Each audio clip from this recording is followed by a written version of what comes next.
JP Morgan has really been going from strength to strength. I mean, your Yes. last quarter was stellar. Yes. How can you stay on this trend? How difficult will it be? The first quarter was very strong.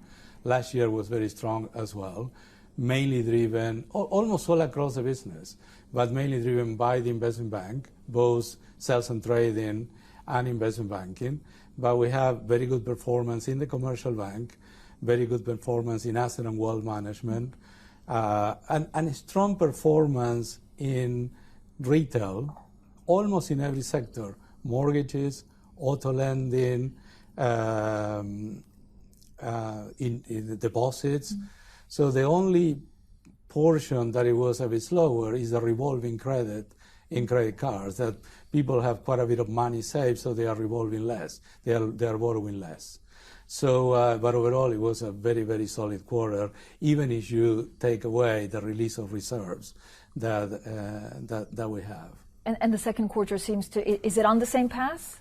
I think that when we think about the first quarter, you have, particularly in banking and in sales and trading, so you have the January and February very, very strong, and March towards a bit more normalized level. So what I see for the rest of the year is probably going back to the more normalized levels of 19, with some degree of growth for the quarters to come.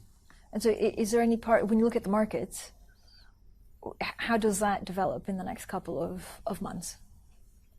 I think that client activity is still quite high, not at the levels that we saw late last year or during last year and in January and February, but it's still quite active. So all with an economy that is growing so well, so you're going to have vibrant markets and good client engagement. But overall client activity, you think will pick up? I mean, what are clients feeling right now? Are they ready to do more once there's critical vaccination, or is it a little bit in a wait and see? Well, client activity is quite healthy. What we are expecting in investment banking, for example, an increase in M&A from last year of around 20%. In equity capital markets, and similar amount, between 10 to 20%. It was very, very strong in the first quarter, but I think that it will normalize towards the end of the year. In high yield, a similar amount. In high grade, less, because a lot of the issuance happened last year, so we have 1.7 trillion. This year, probably we're expecting 1.2 trillion in high grade issuance. So we see a very healthy wallet growth in investment banking this year. And in trading, as I said, probably a more normalized volumes in line with 19 with some degree of growth. JP Morgan has been in the news nonstop, linked to this European Super League. Yes. Is there a reputational damage? I mean, emotions are pretty high regarding this. It's football. It's very emotional. I don't think that there is a reputational damage here. What I would say is the following. We arrange a loan for a client. It's not our place to decide what is the optimal way for football to operate in Europe and in the UK.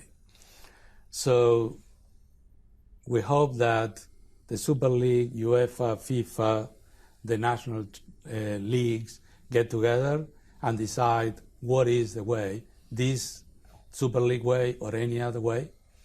And then from there, hopefully it will be better for the game altogether.